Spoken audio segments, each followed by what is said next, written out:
most notable areas that you'll see growth is in the shoulders, in the chest, in the traps, and around the neck area in general. In today's part 2, we are going to be discussing the consequences of masturbation and pornography consumption in men with the latest scientific literature in respects to its influence on your testosterone levels. So we begin with a study that perhaps you are familiar with, or at least the results you may be familiar with. 3 weeks of abstinence increases testosterone levels. So abstinence produces elevated levels of testosterone as per this particular study here. These data demonstrate that acute abstinence does not change the neuroendocrine response to orgasm, but does produce elevated levels of testosterone in males. Now, my personal interpretation of this is that the body never makes mistakes. If you go without food for a long period of time, your body helps you acquire food. It has a muscle sparing effect on the tools you will need in order to resource your next meal. It will elevate your cognitive function, meaning you are clearer and therefore more able to theorize how you're going to get your next meal. It promotes stem cells. It starts to go through autophagy, recycling all the dead bacteria, undigested food, proteins in order to recoup as much energy as it can in order to help you acquire your next meal. Why am I talking to you about this? What's the utility of this, Joseph? The point is, the body will help you when it realizes it is not meeting its 2 prime directives, which is survival of the individual organism. What then might the body do if it realizes that it is not reproducing? If it goes on a period of 3 weeks of abstinence? Well, it might help you acquire a mate. How might it help you acquire a mate? It might upregulate the signaling factors which will make you more attractive to the opposite sex, that being testosterone levels. What is associated with higher levels of testosterone? Well, it might be you have more vigor and you take more risks in relation to attracting a mate. It might be that you have those heightened male characteristics which allow you to signal more attraction to these mates. Underlining point being is when the body recognizes it's not meeting its survival or replication fundamental priorities, remember to survive the individual and to survive the human race, it will help you. The body is very intelligent in this way, but if you keep hoodwinking the body through consumption of adult material along with PMO, you are signaling to the body, I am being sexually successful and I do not need your help.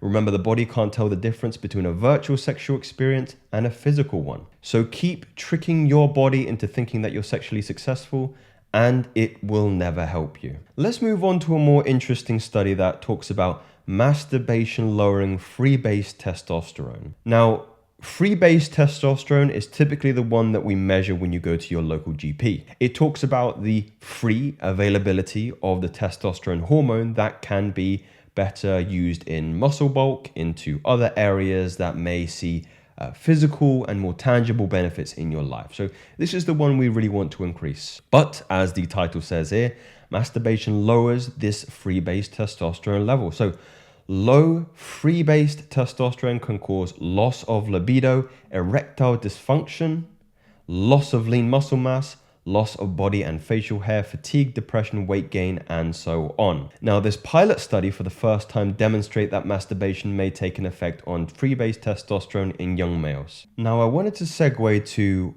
perhaps one of the most important studies, and it is a direct rebuttal onto many individuals who believe when testosterone dips after the 7th day of abstinence, then there is no long-lasting effect of that molecule in the body in terms of physical characteristics or benefits.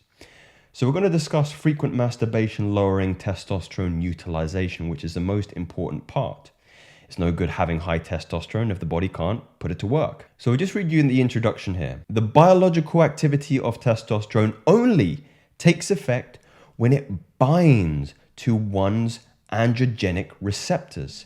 Frequent masturbation reduces the density of one's androgenic receptors, effectively causing greater difficulty for testosterone to bind to those receptors, thereby making testosterone utilization more difficult. So as I prefaced, a typical rebuttal to that Chinese study that demonstrates that testosterone boosts between 140 and 150% on the 7th day of abstinence, it has a dip.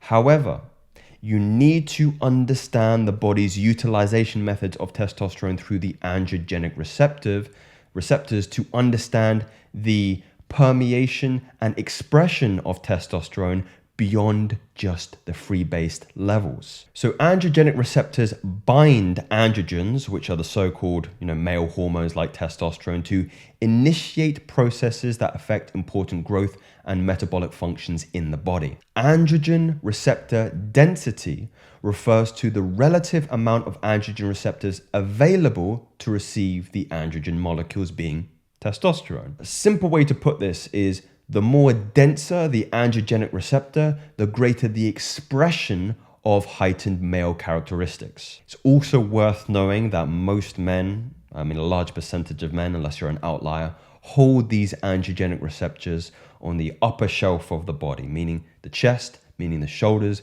meaning the traps, meaning around the kind of neck area as well. Meaning the moment you start to increase the density and therefore the sensitivity of the androgenic receptors, which allow for the expression of testosterone, the most notable areas that you'll see growth is in the shoulders, in the chest, in the traps, and around the neck area in general. Which is awesome because it gives you that wide shoulder, slim waist, tapered, very idealistic masculine look. It's also interesting to note here that there's a little sidebar.